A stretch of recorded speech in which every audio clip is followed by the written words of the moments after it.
नमस्कार दोस्तों, railway NTPC inter level भर्ती के लिए ऑनलाइन आवेदन की जो प्रक्रिया है शुरू हो चुकी है। इस वीडियो में मैं आपको स्टेप बाय स्टेप प्रोसेस बताने जा रहा हूं कि रेलवे एनटीपीसी इंटर लेवल भर्ती का फॉर्म आपको कैसे भरना है। पहले मैं आपको कुछ बेसिक जानकारी बता देता हूं, फिर इसी वीडियो में फॉर्म भरने का स्टेप बाय स्टेप प्रोसेस मैं आपको दिखाऊंगा। अभी जो देख पा रहे होंगे ये रेलवे रिक्रूटमेंट बोर्ड के द्वारा जारी किया गया ऑफिशियल नोटिफिकेशन है, जिसमें इन्होंने इम्पोर्टेंट डेट बताया है कि इसका आवेदन 28 तारीख से आरंभ हुए हैं और लास्ट डेट जो रखा गया है 27 नवंबर 2025 तक रखे गए हैं।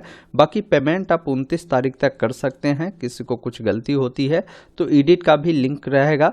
ये एडिट आपके 30 नवंबर से लेकर 9 दिसंबर तक आपके रहने वाले हैं। तो ये सारी चीज़ें इन्होंने बताया है। बाकी आप देख पाएंगे कि इंटर लेवल में जो आपकी भर्ती है इसमें कौन कौन से पोस्ट है, जैसे कमर्शियल कम टिकट क्लर्क का पोस्ट है, अकाउंट क्लर्क कम टाइपिस्ट की पोस्ट है, जूनियर क्लर्क कम टाइपिस्ट का पोस्ट है और ट्रेन क्लर्क का पोस्ट है, जिसमें आपकी सैलरी देखेंगे ना, आपको बताया भी गया है कि क्या आपकी सैलरी होगी। तो एक बार आप देख लीजिएगा कि भाई किस पोस्ट के लिए आपको अप्लाई करना है, इसके लिए कितने पोस्ट रखे गए हैं वो देख पाएंगे। जैसे इंटर लेवल के लिए आपके 3058 पदों पर यह भर्ती निकाली गई है। 12वीं पास है तो फॉर्म को भर पाएंगे। जो टाइपिस्ट वाला पोस्ट है ना, ये 2 पोस्ट, तो इसमें आपसे टाइपिंग भी मांगी जाती है। तो टाइपिंग होगा तो आप ये सभी पोस्ट के लिए एलिजिबल है। टाइपिंग नहीं होगा तो जिसमें टाइपिंग नहीं मांगा गया है उस पोस्ट के लिए आप एलिजिबल होंगे। बाकी इससे संबंधित सभी जानकारी आप रेलवे रिक्रूटमेंट बोर्ड के आधिकारिक वेबसाइट पर आएंगे तो लेटेस्ट अपडेट में ही आपको यहाँ पर देखेंगे ना, आपको इंटर लेवल का फॉर्म भरने का लिंक है। अभी मैं बता दूं ग्रेजुएशन लेवल वाला भी इनका भर्ती निकाला गया है, जिसका भी आवेदन ऑलरेडी स्टार्ट है। तो अगर आप ग्रेजुएशन पास है तो दोनों पोस्ट के लिए अलग अलग फॉर्म को भर सकते हैं, दोनों पोस्ट के लिए एलिजिबल है। तो वही अगर आप इंटर पास है तो सिर्फ इंटर वाले के लिए आप अप्लाई करेंगे। तो इस वीडियो में प्रॉपर इंटर वाले के लिए बात कर रहा हूँ। ग्रेजुएशन वाला देखना है तो मैं वीडियो दे दूंगा डिस्क्रिप्शन बॉक्स में लिंक, उसको देख सकते हैं। अब देखिए यहाँ पर जो ऑनलाइन अप्लाई का लिंक बना हुआ है ना, आप इस पर क्लिक करेंगे। अगर इससे पूर्व में रेलवे का कोई भी फॉर्म अगर आपने नहीं भरा है तो आपको अपना अकाउंट बनाना होगा, जिसके लिए एक ऑप्शन मिलता है क्रिएट एन अकाउंट का, जिस पर आपको क्लिक करना है।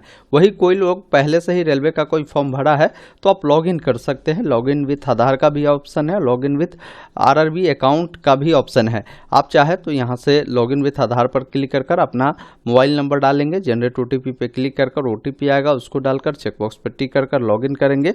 वही अगर आप चाहते हैं इनके क्रेडेंशियल यानी जो आपने मोबाइल नंबर या ईमेल आईडी फॉर्म भरने में दिया है उसके माध्यम से करना, तो वो डिटेल डालेंगे, पासवर्ड डालेंगे, चेकबॉक्स पर टिक कर लॉगिन करेंगे। तो ये प्रक्रिया है जो पहले से रजिस्ट्रेशन किया है, रेलवे का कोई फॉर्म भरा है उनके लिए।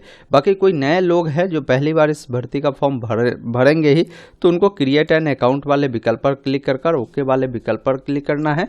नेशनलिटी में आपको इंडियन चुनना है। कैंडिडेट का जो भी नाम होगा ना, यहाँ पर आपको उनका पूरा नाम लिखना है, उसी नाम को दोबारा आपको डालना है।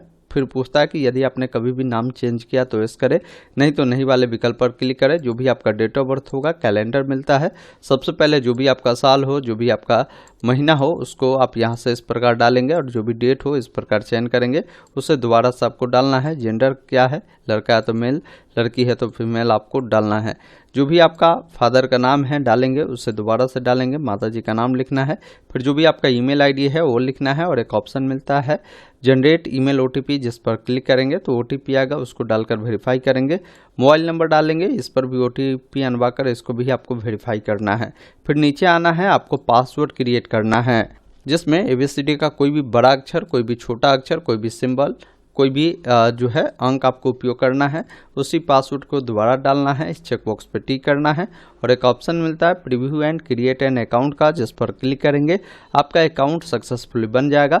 फिर आपको यहाँ पर ऑलरेडी हैव अकाउंट वालों को लॉगिन करने का ऑप्शन दिया गया है, इस पर क्लिक कर आप कोई भी डिटेल अगर आप चाहते हैं आधार से करना तो उसको, या अपना मोबाइल नंबर ईमेल आईडी को भी डालकर आप यहाँ से ओटीपी अनवाकर चेकबॉक्स पर टिक कर लॉगिन करेंगे। लॉगिन करते ही आपके सामने इस प्रकार का इंटरफेस आएगा। यहाँ पर एक ऑप्शन मिलता है ऑनलाइन एप्लीकेशन का, जिस पर आपको क्लिक करना है।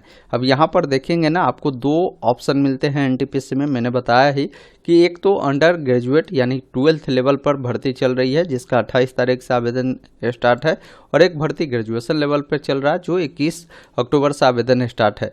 तो आपको किसके लिए अप्लाई करना है? इंटर लेवल के लिए। तो ऊपर में जो ऑप्शन मिलता है, आप इस पर आकर पहले बताएंगे कि आपको किस आरआरबी से अप्लाई करना है।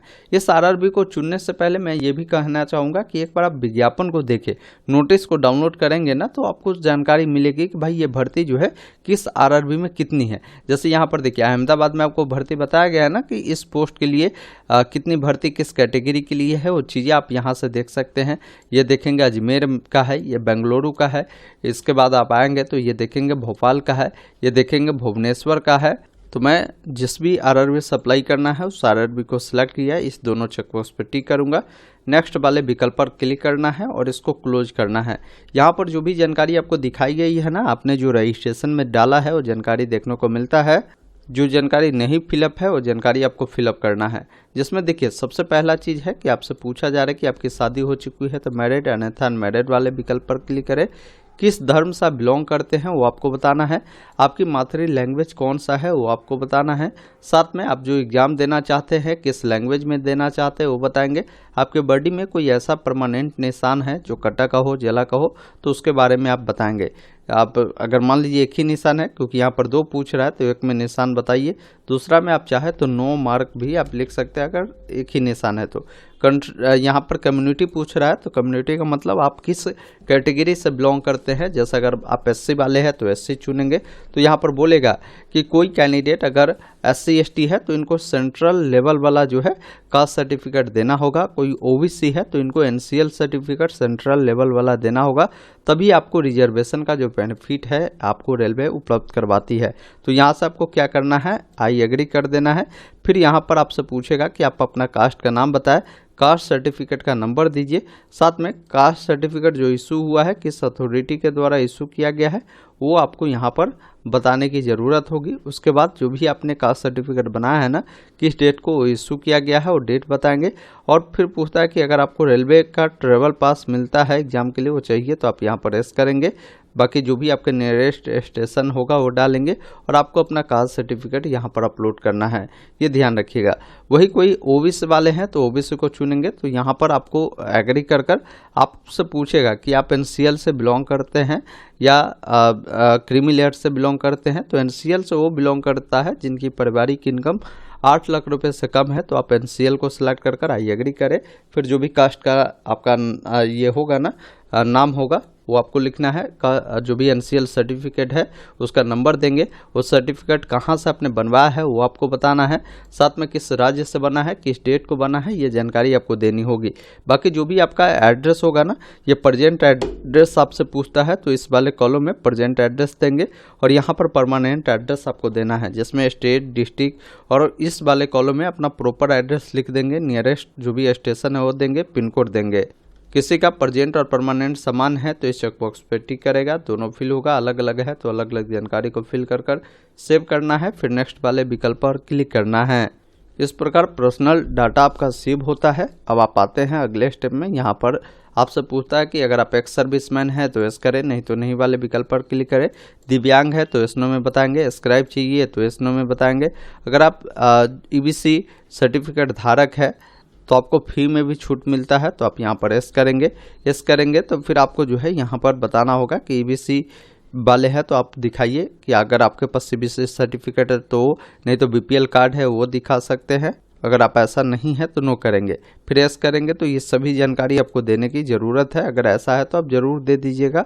वही अगर आप रेलवे में एम्प्लॉय है तो आप एस करें, नहीं तो नहीं वाले विकल्प पर क्लिक करें। फिर यहाँ पर आपको बताना है कि अगर कोई व्यक्ति जो है करेंटली में कोई भी सेंट्रल गवर्नमेंट का जॉब करता हो, स्टेट गवर्नमेंट का या पीएसयू में, तो बताएंगे, नहीं तो नॉट अप्लीकेबल चुनेंगे। अब रेलवे में क्या होता है ना कि जैसे जनरल, ओबीसी, डब्ल्यूएस को 500 रुपये लगता है, जिसमें 400 रुपये रिफंड हो जाते हैं सीबीटी आप देते हैं तो। एससी एसटी को 250 लगता है, 250 का 250 रिफंड हो जाता है सीबीटी देने के बाद। तो आपको जो रिफंड चाहिए वो किस बैंक अकाउंट में चाहिए उसकी जानकारी देना है। वो अकाउंट किनके नाम से है, अकाउंट नंबर क्या है, अकाउंट नंबर को दोबारा डालेंगे, IFSC कोड डालकर कंफर्म करेंगे तो आपका जो भी डिटेल है वो यहाँ पर देखने को मिलेगा। जैसे बैंक का नाम हो गया, एड्रेस हो गया, मिल जाएगा। अब यहाँ से आपको सेव करना है इसको। उसके बाद नेक्स्ट वाले विकल्प पर आपको क्लिक करना है। फिर आप अगले स्टेप में आते हैं जहाँ पर क्वालिफिकेशन की जानकारी देनी होगी। अब मान लीजिए पहले से आपकी क्वालिफिकेशन ऐड होगी तो वो जानकारी देखने को मिलेगा, नहीं तो आपको जानकारी ऐड करना है जिसमें मैट्रिक आपने किस राज्य से किया है, किस जिले से किया है, किस बोर्ड से किया है बताएंगे, पासिंग डेट आपको बताना है, जो भी आपका रोल नंबर होगा बताएंगे, और साथ में जो भी आपका मैट्रिक का सर्टिफिकेट होगा उसके ऊपर में ही आपको सीरियल नंबर लिखा होता है, उसको आपको यहाँ पर बताने की ज़रूरत होगी। और ये जो डेट है ना, वो डेट भी सर्टिफिकेट या आपके पास मार्कशीट होगा उसके नीचे लिखा होता है, वही डेट डालेंगे। फिर इसको यहाँ से आपको ऐड कर देना है। फिर यहाँ पर आपसे जो है 12th की जानकारी मांगी जाएगी, तो आप 12th को सेलेक्ट करेंगे। 12th आपने जो किया है यहाँ पर डिसिप्लिन में आपको NA डिसिप्लिन चुनना है, किस राज्य से आपने किया है, किस डिस्ट्रिक्ट से किया है, कौन से बोर्ड से किया है, कब आपने पास किया है और डेट बताएंगे, परसेंटेज बताएंगे। फिर आपसे पूछता है कि आपके पास जो है टाइपिंग का नॉलेज है, तो आप यहाँ पर बताएं, यस कर दीजिए, तो आप टाइपिंग वाले पोस्ट के लिए भी एलिजिबल हो जाएंगे। अगर नो करेंगे तो आप टाइपिंग वाले पोस्ट के लिए एलिजिबल नहीं होंगे, ये ध्यान रखिएगा। उसके बाद इसको ऐड करना है। इस प्रकार ये भी जानकारी आपका ऐड हो गया। अगर आप क्वालिफिकेशन में जैसे अगर ग्रेजुएशन किया है तो बैचलर डिग्री भी ऐड करेंगे। वही कोई सिर्फ 12वीं पास है तो आप 10th 12th की जानकारी आप ऐड कर यहाँ से क्या करना है, नेक्स्ट वाले विकल्प पर आपको क्लिक करना है। अब जैसे ही नेक्स्ट पर क्लिक करते हैं ना, तो अब आप अगले स्टेप में आते हैं जहाँ पर आपको फोटो सिग्नेचर अपलोड करना होगा। देखिए फोटो का कुछ इनका गाइडलाइन है, उसको आपको रीड करना है, जिसमें सबसे पहला चीज़ आपको बताया गया है कि जब कभी भी आप फोटो को अगर क्लिक करते हैं ना, तो बैकग्राउंड कोशिश करें वाइट है तो सही है, वाइट रखिएगा। तो क्लोथ जो है आपको डार्क कलर का कोशिश करना है पहनने का। वही अगर आप लाइट कलर का बैकग्राउंड रखते हैं तो ये क्लोथ जो है ना मैच खाता हुआ कलर नहीं रखिएगा, ताकि आपकी जो फोटो है अच्छे से कैप्चर हो सके। ये चीज़ आपको बताया है। और दूसरी चीज़ है कि जब भी फ़ोटो क्लिक करते हैं तो आपकी फेस पर लाइटिंग अच्छी होनी चाहिए, ये भी आपको ध्यान रखना है। और कोई भी टोपी, चश्मा, इस सब का उपयोग बिल्कुल भी आपको नहीं करने की आवश्यकता है। कुछ यहाँ पर सिंपल इन्होंने दिया है, जब इस पर क्लिक करेंगे तो ये सारा फ़ोटो जो है ये रिजेक्टेबल है, ऐसा करेंगे तो रिजेक्ट हो जाएगा फॉर्म। इस प्रकार का फोटो अगर देंगे ना तो ये एक्सेप्टेबल है। अब फोटो कैप्चर करने का दो माध्यम है। अगर आप लाइव फोटो कैप्चर करना चाहते हैं ना, तो कैप्चर लाइव इमेज पर क्लिक करेंगे और यहाँ पर गाइडलाइन बोला गया है कि 5 मिनट में आपको 3 मौका दिया जाएगा फोटो को कैप्चर करने के लिए। आप इस वाले विकल्प पर क्लिक करेंगे तो ये देखिए कैमरा ओपन हुआ ना, अब इस बीच में फेस को रखना है और थोड़ा सा वेट करेंगे, आपका फोटो जो है यहाँ से आ जाएगा। बता रहा है कि आपको जो है फोटो गाइडलाइन के अकॉर्डिंग आपको अपलोड करना है, क्योंकि देखिए मेरे पीछे का जो बैकग्राउंड है ना वो सही नहीं है, एक कलर का बैकग्राउंड होना चाहिए तभी फोटो लेगा, ये ध्यान रखिएगा।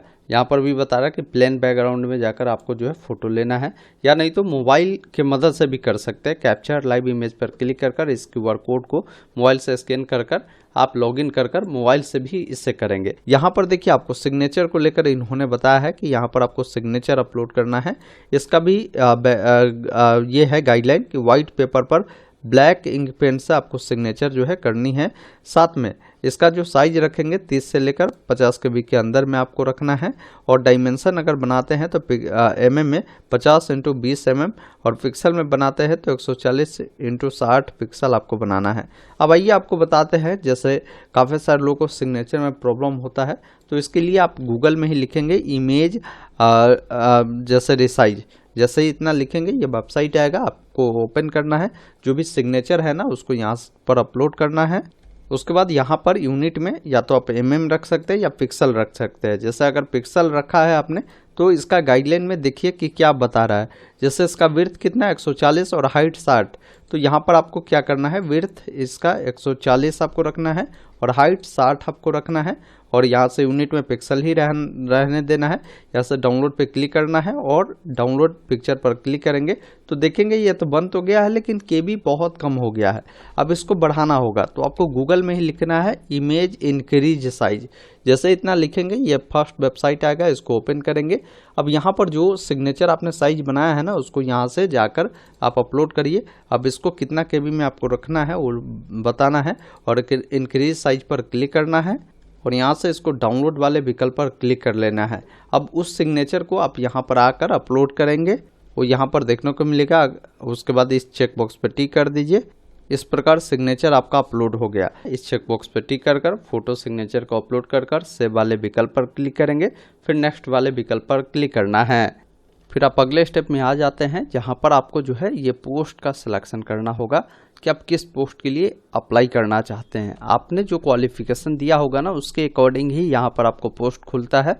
अब मान लीजिए आपको 1 नंबर में ये पोस्ट रखना है तो आप प्लस पर क्लिक करेंगे, वो ऐड होगा। 2 नंबर में इसको रखना है, 3 नंबर में जिसको भी रखना है उसको ऐड करेंगे। फिर इस चेक बॉक्स पर टिक कर यहाँ भी चेक बॉक्स पर टिक करना है।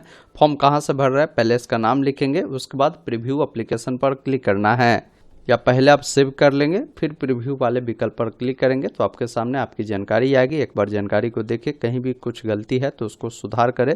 जानकारी सही है तो चेक बॉक्स पर टिक कर सबमिट वाले विकल्प पर क्लिक करना है। उसके बाद जो भी पेमेंट लगता है वो पेमेंट आपको ऑप्शन मिलता है करने का। आप कोई भी माध्यम से यहाँ से पेमेंट करेंगे, फिर इसका प्रिंट निकाल कर रख लेंगे।